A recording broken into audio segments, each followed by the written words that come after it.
നമസ്കാരം. വള്ളുവനാട് ന്യൂസിലേക്ക് സ്വാഗതം. അങ്ങാടിപ്പുറത്ത് സ്വകാര്യ ബസ് തടഞ്ഞു നിർത്തി ബസ് ഡ്രൈവറെ മർദ്ദിച്ച സംഭവത്തിൽ ഒരാൾ പിടിയിൽ. വിദേശത്ത് പോകാനിരിക്കുന്നതിനിടെ എയർപോർട്ടിൽ വെച്ചാണ് ഇയാളെ പെരിന്തൽമണ്ണ പോലീസ് കസ്റ്റഡിയിലെടുത്തത്. കാറിന് സൈഡ് നൽകാത്തതുമായി ബന്ധപ്പെട്ട് നടന്ന വാക്കുതർക്കത്തിൽ പെരിന്തൽമണ്ണയിൽ നിന്ന് കോട്ടക്കലിലേക്ക് പോവുകയായിരുന്ന സ്വകാര്യ ബസ് ഡ്രൈവർ ഹാരിസിനാണ് മർദ്ദനമേറ്റത്.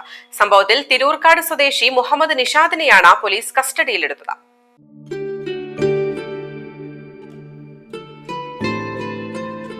നന്ദിയുണ്ട്.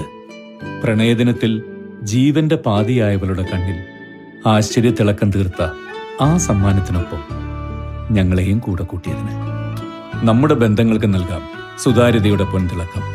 Beauty mark golden diamonds, specially for U.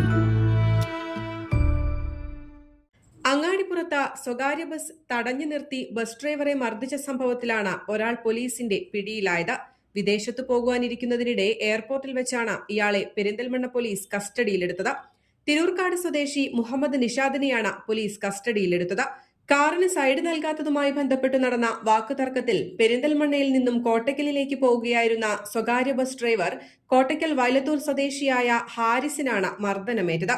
പെരിന്തൽമണ്ണയിൽ നിന്നും കോട്ടക്കൽ റൂട്ടിലേക്ക് പോകുന്ന സൂപ്പർ കിങ് ബസ് മേൽപ്പാലത്തിലൂടെ പോകുമ്പോൾ കാറിന് സൈഡ് കൊടുത്തില്ലെന്ന് പറഞ്ഞ അങ്ങാടിപ്പുറം വില്ലേജ് ഓഫീസിന് സമീപത്ത് വെച്ച് കാറിലെത്തിയ യുവാക്കൾ ബസ്സിന് കുറുകെ വാഹനം നിർത്തുകയും യാത്രക്കാരെ അസഭ്യം പറയുകയും ഡ്രൈവറെയും കണ്ടക്ടറെയും മർദ്ദിക്കുകയുമായിരുന്നു. ബുധനാഴ്ച രാത്രി 8 മണിയോടെയായിരുന്നു സംഭവം. ഡ്രൈവറെ മർദ്ദിക്കുന്നതിനിടയിൽ ബസ് പുറകോട്ടിറങ്ങി മറ്റു 2 കാറുകളിൽ തട്ടുകയും ചെയ്തു. സ്ത്രീകളും കുട്ടികളുമടക്കം ബസ്സിൽ നിരവധി യാത്രക്കാരുണ്ടായിരുന്നു. ബസ് ഉടമകളും തൊഴിലാളികളും പോലീസിൽ നൽകിയ പരാതിയുടെ അടിസ്ഥാനത്തിൽ പ്രതിക്കെതിരെ കൊലപാതക ശ്രമം ഉൾപ്പെടെയുള്ള വകുപ്പുകൾ ചേർത്താണ് കേസെടുത്തിട്ടുള്ളത്. News desk, Valluvanad news.